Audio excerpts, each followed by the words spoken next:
पु ल, बिंदा, मग ढसाळ ह्या सगळ्या पिढ्यांची नावं घेत असतो. पण त्यानंतर जी पिढी आली ना, जी आता बाबांची पिढी आहे, जसं अपेक्षित होतं तसं कार्य नाही केलं असं मला फार मनापासून वाटतं. सभा संमेलन, पुरस्कार, आपली वर्णी लागतेय का, अशा याच्यामध्ये ती सगळी मंडळी इतकी अडकली. मान सन्मान, मग विचारधारा, हे महापुरुष तुमचे, हे आमचे. फक्त ती पिढी वाचनवंत होती, त्यांचं वाचन दांडगं होतं, ते चांगले लेखक होते, पण विचारवंत फार कमी या मधल्या पिढीमध्ये मला असं वाटतं की निर्माण झाले आणि ते आपापल्यामध्ये जुंपले फार. म्हणजे आता बोलू नये, पण उजवे डाव्यांशी, डावे उजव्यांशी यांचं इतकं चालतं. जेव्हा अशी एखादी नवी पिढी मग अशा वैचारिक दृष्ट्या अनाथ होऊन जाते, त्यांना कोणाकडे बघावं, कोणाकडे आशेनं जावं, कोणाकडनं साहित्याचं ज्ञान घ्यावं, शब्दांचे अर्थ कोणाला विचारावेत हे कळत नाही. त्यामुळे या मधल्या पिढीचं फार आजच्या भाषेमध्ये गंडलंय आणि हे कोणी बोलणार नाही आज, असं मला वाटतं. माझ्या पिढीची ही व्यथा आहे. ज्याप्रमाणे या पिढीमध्ये अशा तऱ्हेचे जे एक विचारधारा म्हणून प्रवाह आहेत आणि मग सत्ता कुठल्या विचारधारेला राबवते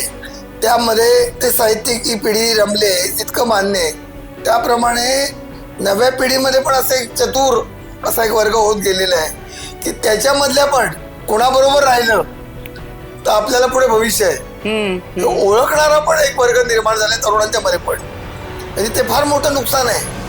म्हणजे त्यांनी अ का ब दोघेही वाचलेले नाहीये, पण अ जरा सत्तेच्या जवळचा आहे, मग ब किती कसदार असला तरी नको तिकडे मी याच्या जवळ राहा. त्या मुलावर सुद्धा तो बघत तेच आलाय की बाबा एखादी एक विचारसरणी आहे तर माझा गुरु, त्याचा महागुरु कोण होता, मग ती परंपरा आपण पाळण्याचा प्रयत्न करतो आणि मग स्वतःला चॅलेंजेस आम्ही देत नाही की बाबा एखाद्या वेगळ्या विचारधारेचा किंवा विचाराचा माणूस त्यातलं त्याचं सगळंच चुकीचं असू शकतं असं नसतं ना, त्यातलं काहीतरी बरोबर असू शकतं. ते मान्य करण्याची पण तशी वृत्ती, तसं मोठं मन नसतं माणसांचं.